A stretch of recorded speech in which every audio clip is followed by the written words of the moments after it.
매일 성경 묵상 나눔입니다. 오늘은 2025년 9월 16일 화요일입니다. 역대하 2장 1절에서 18절을 묵상합니다. 오늘의 본문을 읽습니다. 솔로몬이 여호와의 이름을 위하여 성전을 건축하고 자기 왕위를 위하여 궁궐 건축하기를 결심하니라. 솔로몬이 이에 짐꾼 7만 명과 산에서 돌을 떠낼 자 8만 명과 이를 감독할 자 3,600명을 뽑고 솔로몬이 사절을 두로 왕 후람에게 보내어 이르되 당신이 전에 내 아버지 다윗에게 백향목을 보내어 그가 거주하실 궁궐을 건축하게 한 것처럼 내게도 그리하옵소서. 이제 내가 나의 하나님 여호와의 이름을 위하여 성전을 건축하여 구별하여 드리고 주 앞에서 향 재료를 사르며 항상 떡을 차려 놓으며 안식일과 초하루와 우리 하나님 여호와의 절기에 아침 저녁으로 번제를 드리려 하오니 이는 이스라엘의 영원한 규례니이다. 내가 건축하고자 하는 성전은 크니 우리 하나님은 다른 신들보다 크심이라. 누가 능히 하나님을 위하여 성전을 건축하리요. 하늘과 하늘들의 하늘이라도 주를 용납하지 못하겠거든 내가 누구이기에 어찌 능히 그를 위하여 성전을 건축하리요. 그 앞에서 분향하려 할 따름이니이다.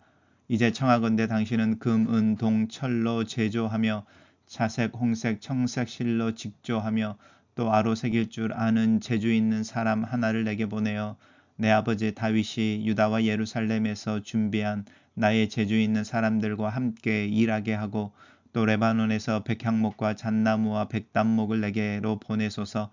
내가 알거니와 당신의 종은 레바논에서 벌목을 잘 하나니 내 종들이 당신의 종들을 도울지라. 이와 같이 나를 위하여 제목을 많이 준비하게 하소서. 내가 건축하려 하는 성전은 크고 화려할 것이니이다. 내가 당신의 벌목하는 종들에게 찌은 밀 2만 고루와 보리 2만 고루와 포도주 2만 밭과 기름 2만 밭을 주리이다 하였더라. 두로왕 후람이 솔로몬에게 답장하여 이르되 여호와께서 자기 백성을 사랑하심으로 당신을 세워 그들의 왕을 삼으셨도다. 후람이 또 이르되 천지를 지으신 이스라엘의 하나님 여호와는 송축을 받으실지로다. 다윗 왕에게 지혜로운 아들을 주시고 명철과 총명을 주시사 능히 여호와를 위하여 성전을 건축하고 자기 왕위를 위하여 궁궐을 건축하게 하시도다. 내가 이제 재주 있는 총명한 사람을 보내오니 전에 내 아버지 후람에게 속하였던 자라. 이 사람은 단의 여자들 중 한 여인의 아들이요 그의 아버지는 두롯 사람이라. 능히 금, 은, 동, 철과 돌과 나무와 자색, 청색, 홍색 실과 가는 배로 일을 잘하며 또 모든 아로 새기는 일에 익숙하고 모든 기묘한 양식에 능한 자이니 그에게 당신의 재주 있는 사람들과 당신의 아버지 내 주 다윗의 재주 있는 사람들과 함께 일하게 하소서. 내 주께서 말씀하신 밀과 보리와 기름과 포도주는 주의 종들에게 보내소서.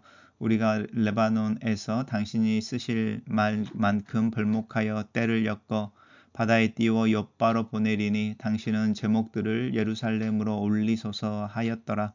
전에 솔로몬의 아버지 다윗이 이스라엘 땅에 사는 이방 사람들을 조사하였더니 이제 솔로몬이 다시 조사함에 모두 15만 3,600명이라. 그 중에서 7만 명은 짐꾼이 되게 하였고 8만 명은 산에서 벌목하게 하였고 3,600명은 감독으로 삼아 백성들에게 일을 시키게 하였더라. 오늘의 본문이 여호와의 이름을 위하여 이제 예루살렘의 성전을 건축하려고 하는 솔로몬의 모습입니다. 솔로몬이 여호와의 이름을 위하여 성전을 건축하고 자기의 왕위를 위하여 이제 궁궐을 건축하기로 결심했다. 이제 어느 시대나 고대에서 왕이 토목공사를 한다고 하는 이야기는 왕권이 견고하게 세워져 있고 또 조세라고 하는 부분이죠. 이제 재정이 확보되어져 있고 또 이제 국민이나 이제 백성들을 노역에 동원할 수 있는 어떤 시스템을 갖췄다 이런 의미입니다. 그래서 이 건축하려고 결심했다라고 하는 것은 솔로몬의 왕위가 굳건하게 섰다라는 것을 의미합니다.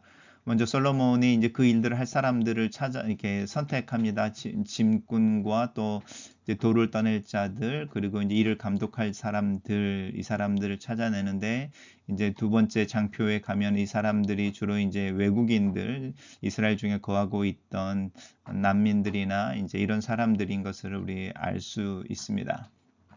어쨌든 이제 솔로몬이 이제 두로 왕 후람에게 보내서 내 아버지 다윗에게 백항목을 보내어 그의 다윗의 궁전을 짓게 해줬던 것처럼 이제 그렇게 해주십시오라고 요청합니다.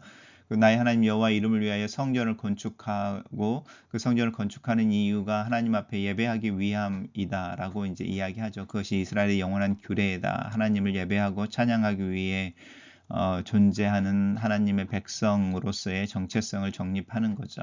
그리고 이제 자기가 건축하자고 하는 성전의 규모에 대해서 이야기하는데 그것이 이제 하나님의 영광을 드러내는 것이다. 이제 이렇게 말합니다. 오늘날도 사실 이 논리가 거대한 교회를 건축하기를 원하는 이들에 의해서 사용되어집니다. 우리가 건축하고자 하는 교회는 크니 우리 하나님은 모든 신들보다 크십니다. 이제 이렇게 말하는데 사실은 포커스는 거기에 있지 않습니다. 누가 능히 하나님을 위하여 성전을 건축하겠습니까? 그리고 어떤 건물들이 또 세상에 어떤 피조물이나 피조된 공간이 하나님을 담을 수 있겠습니까? 하나님은 이렇게 만유보다 더 크신 분이신데 라고 하는 부분에 사실은 초점이 맞춰져 있습니다. 다만 분양할 따름이다 라고 하는 부분이죠. 그래서 이제 성전의 크기라고 하는 부분이 하나님의 영광을 비주얼하게 드러내는 것처럼 보이지만 사실은 성전이 필요한 이유는 성전의 웅장함에 있는 것이 아니고 예배하는 장소라고 하는 부분에 초점이 있는 것이 분명한 것이고요. 그리고 우리가 그렇게 하나님을 예배하기 위해 장소를 이제 확보하고 건물을 지을 때에 우리의 어떠함이 하나님의 영광을 드러내는 것이 아니라 하나님의 은혜가 우리로 하여금 하나님을 예배하게 할 뿐이다라고 인정하는 부분이 필요합니다. 이제 솔로몬은 그 둘 사이에 어떤 약간 미묘한 경계선에 있습니다. 그래서 잘 읽어보시면 내가 건축하고자 하는 성전은 크니 우리 하나님은 모든 신들보다 크다라고 말하고 또 내가 건축하려고 하는 성전은 크고 화려할 것이다라고 말하는 부분 속에 하나님의 영광을 드러내기 위해서 내가 무엇인가를 할 수 있다. 아니면 내가 이루어내는 어떤 걸로 하나님의 영광을 드러낼 거다라고 하는 마음과 우리가 누구이기에 그를 위하여 성전을 건축할 수 있겠습니까? 이제 이렇게 이야기하면서 다만 예배할 뿐이다라고 하는 어떤 하나님의 은혜 또 자신의 어떤 하나님 앞에서 무능력 이 둘 사이에 그 어디엔가에서 이제 성전을 건축하고 싶어하는 마음이 표현되어지고 있습니다. 그래서 우리도 이 둘 사이 어디에 있습니다. 그리고 이제 그렇게 보내주는 일꾼들에 대해서 이제 그 대가를 지불할 것이다라고 약속하고 있습니다. 솔로몬의 편지를 받은 두로 왕 후람이 이제 답장을 하죠. 근데 이제 솔로몬의 편지나 후람의 편지를 잘 읽어보시면 상대국에 대한 배려 또 상대방을 높이는 말 이런 것들이 이제 편지 속에 굉장히 잘 나타나 있습니다. 그래서 후람 왕이 자신을 겸손하게 낮춰서 솔로몬에게 이야기하고 있는 부분들도 우리가 조금 눈여겨 볼 필요가 있습니다. 이제 이방인으로서 하나님께서 자기 백성을 사랑하셔서 이제 솔로몬을 세웠다라고 하는 부분을 명확하게 하고 이것은 이제 다윗과 친교하면서 깨달은 거겠죠. 하나님이 하나님의 백성들을 사랑하셔서 당신을 세우셨으니 당신은 그 하나님의 백성을 다스리는 것에 대해 특권과 책임감을 동시에 가지고 있어야 한다라고 하는 부분이죠. 다윗 왕에게 지혜로운 아들을 주셨다. 지혜와 총명을 명철을 주셨다. 그리고 성전을 건축하게 하셨다라고 하는 부분입니다. 그리고 이제 자기 왕을 위하여, 자기 왕궁을 위하여 한다고 이제 솔로몬의 의견에 대해서, 계획에 대해서 인정해주고, 이제 총명한 사람 한 명을 보내는데 그 사람이 흥미롭게도 단 여자들, 이렇게 단지파 사람입니다.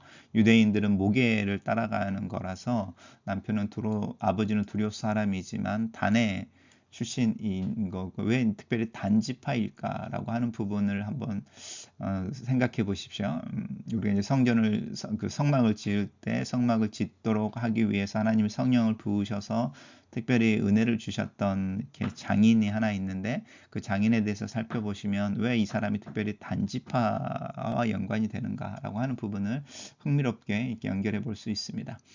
그래서 이제 보내주겠다고 합니다. 그리고 이제 아까 이제 맨 처음에 나왔던 7만 명, 8만 명, 3,600명이라고 하는 부분이 이방 사람들로 구성되어져 있다라고 하는 부분이고요. 이 부분을 글쎄요, 이제 우리가 이제 어떻게 이해할 수 있을까? 그냥 단순한 묘사로 이해할 수 있을까? 아니면은 자기 백성들에게 노역을 시키지 않으려고 하는 솔로몬의 어떤 왕으로서의 선한 마음으로 이해할 수 있을까?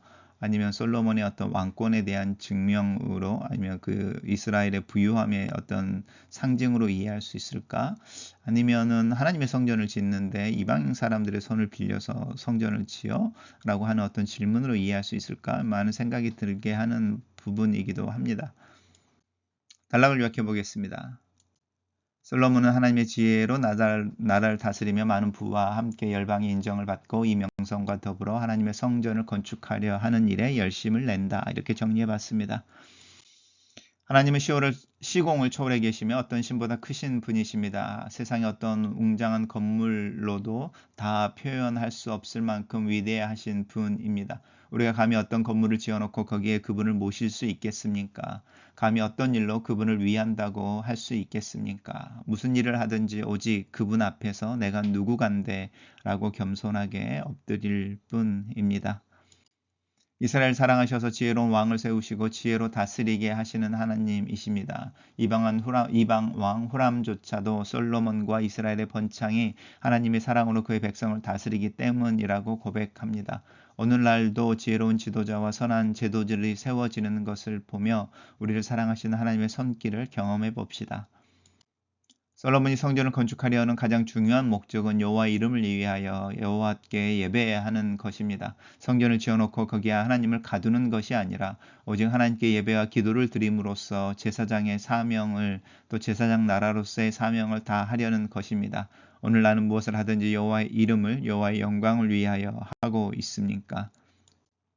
솔로몬은 두로의 뛰어난 건축 기술을 인정하고 기꺼이 도움을 요청합니다. 아버지 다윗을 통해 성전 건축에 대한 확실한 설계도를 받았고 하나님께 기도하며 뛰어난 지혜까지 받았지만 그는 건축 전문가의 도움 또한 소홀히 여기지 않고 도움을 요청합니다. 최고의 성전을 건축하기 위해 최고의 기술과 최고의 재료를 아낌없이 하나님께 드립니다.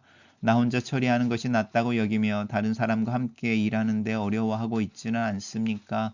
기꺼이 도움을 요청할 수 있을 만큼 겸손해질 수 있겠습니까? 솔로몬의 요구에 후람은 모세를 도와 성막을 지은 오홀리압과 같은 단지파 출신 중에 슬기와 분별력을 갖춘 탁월한 기술자를 보내줍니다. 이웃 왕의 부탁한 일에 최선을 다해 돕는 이방인에게서 아름다운 협력의 모델을 배웁니다. 내게 도움을 요청한 사람을 나는 어떻게 대하고 있습니까? 글로 쓰는 기도입니다. 살아계신 하나님, 내 삶을 통해 하나님의 영광이 드러나기를 원합니다. 하나님과 함께 동행하는 삶이 무엇인지 고민합니다.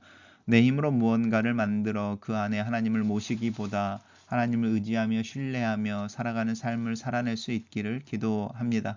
하나님, 나에게 지혜와 지식을 더하여 주시고 내 신앙이 실제가 되며 구체적으로 내 삶에서 실천되고 경험될 수 있도록 도와주시옵소서.